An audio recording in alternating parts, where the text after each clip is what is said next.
Do these 3 things to prepare your song for next level mixing. Next on Music Surgery with me, Dr. Bob. Hey you guys, quickly before we get started, please hit the subscribe button and ring the bell. And don't forget to check out the Doctor's Lounge, my store, and the links to some great samples below in the description of this video. Because I've had the chance to work with Mike Shipley's assistant many times, I've watched him apply Mutt techniques to tracks before they start to mix that enable the mix to sound the way that Mutt wanted in the end. For those of you who don't know who Mike Shipley was, he mixed the vast majority of everything that Mutt Lange produced. It's all in the details. Watch this.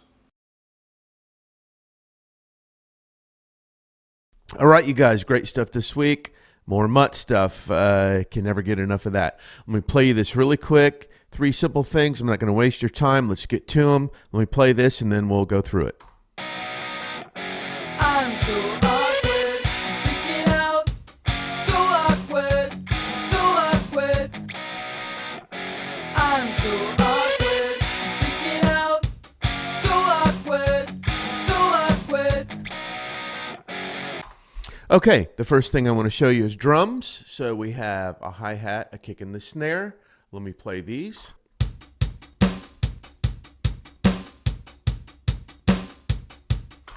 Okay, simple pattern. 1/8 notes on the hi-hat, 1/4 notes on the kick and the snare. But what we have here, listen very carefully.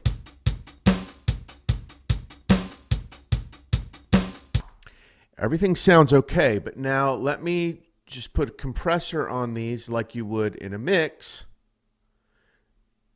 I mean, I'm not detailing, I just want to show you that once things start to get compressed and really clamp down on, things become more obvious. Listen to this now.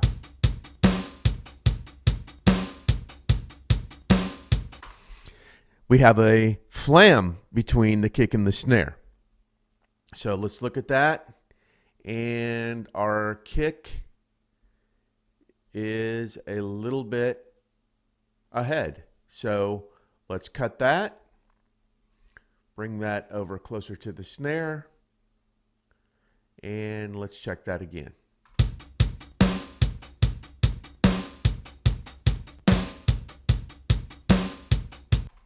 We have another one off here. The snare is off this time. I'm just going to cut this. That's the snare. I'm going to bring this closer to that transient. Now, this is not about gritting things up, but this is about getting rid of flams between kick and snare, because once everything is gassed up, these things really are evident. And when the transients like this aren't lined up, a mix is messy. And with that much compression and limiting, it's going to drive you crazy. And it's going to be hard to detect what's wrong with my mix. Why isn't it solid? Why isn't it landing? Why isn't it rooted? There's another one. Snare a little early. Make a cut. Crossfade. So you can hear that one. You can hear it when it's real evident. But now listen, now that these have been doctored.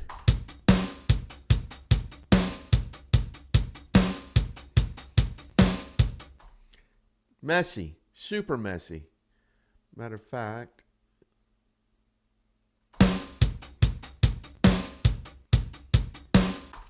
Obviously, the last one is still a bit off. So, I'm not saying make everything exactly on the grid, but I'm saying, especially with the kick and the snare, any beat you're playing, make sure that these are really, there's no flams, because it's going to mess your low end up, and you're going to wonder what's going on. Why is my mix not punchy? Okay, on to the next. Let's listen. I'm so awkward, freaking out. I'm so awkward, freaking out. Okay, we have a nice little keyboard fill. I'm so awkward, freaking out.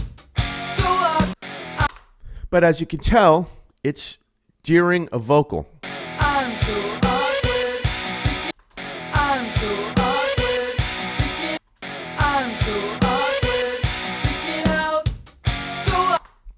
And it's also not only right in the middle of a vocal. It's in the middle of the title of the song. Now, obviously, I can pan it over here, try to get it out of the way. I'm so awkward, freaking out. Let's move that fill. We like the fill. We like the sound. It's cool in the song. Let's move it down here somewhere where there's not singing. And let's find an appropriate place for it to where it's not happening during the vocal. Because you don't want things fighting with the vocal in the mix or any song, because as much as we love all of our toys and our snare drum and our guitars, most of the time, the people that are listening to the song want to hear the lyrics, want to hear the vocal, and that's all they care about. Now, we know that these type of things support a vocal and make a song more interesting, but your neighbor doesn't know or give a crap about that. So we have to make it good for them to listen to and be able to really hear that vocal and nothing getting in the way of the melody or the story of the song. Freaking out, so awkward, awkward, freaking out, so awkward. I'm so awkward, freaking out, so awkward. There's a place. Freaking out, so awkward, freaking out, so awkward, so awkward. So there's two spots right there. I mean, pick your spot. If you want to keep a fill in a song, try to see if it goes a few beats to the left or a few beats to the right or somewhere in the phrase that it's not going to be stepping on a vocal. Very important. The last thing we have is, let's go to the vocals in the chorus here. I'm so awkward, I'm freaking out, so awkward, I'm so awkward. I'm so awkward, I'm freaking out. Okay, so we have 6 vocals. And what I'm noticing is on the end of these lines, these have not been tuned, they've not been vocal lined. But one thing that's important is at the end of the lines, all end together, because once again, these aren't clamped down on, compressed, EQ'd. Once they are, every tiny, the littlest bit of minutia that's off is going to make things messy. So let's align all the end of these vocals. Let's listen to this phrase. So awkward. That doesn't sound bad, right? Well, wait till we hear. See, I'm seeing right here, this is where the top one ends. So I've just made a cut at the end of the line of the word, and now I'm bringing the ends back, and I'm crossfading. There's another one.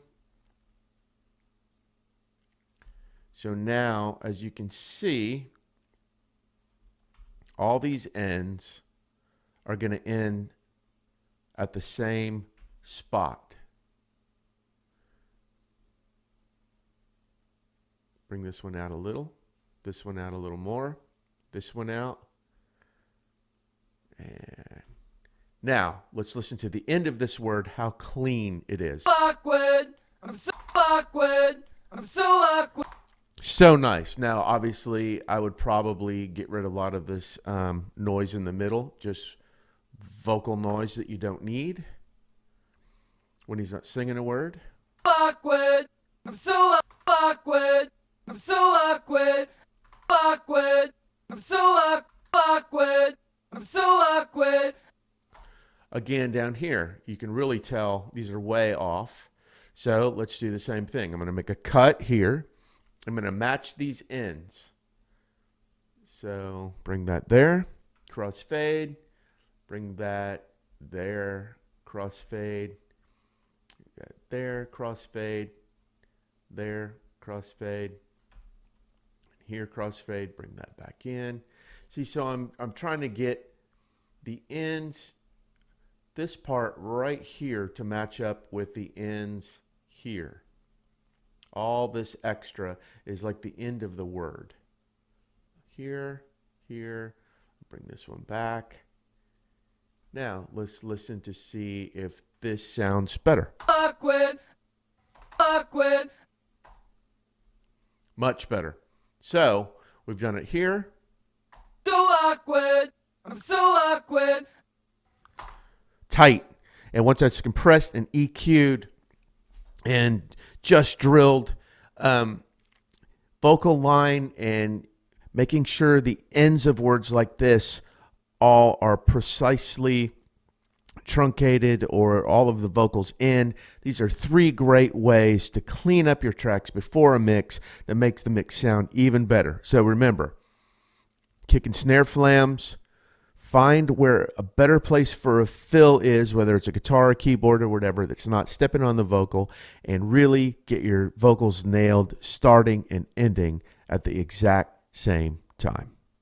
Well, there you go. Just tightening these 3 things up in your tracks and arrangements will get your song sounding like you're hearing it in your head much faster. Small details like this end up being big factors in the end. Thanks as always for watching. Give me some comment love and a thumbs up below, and hit me at drbobmusicsurgery@gmail.com if you want to say hello or you want me to work on your music. Take care of yourselves and each other, and I'll see you the next time the doctor's in.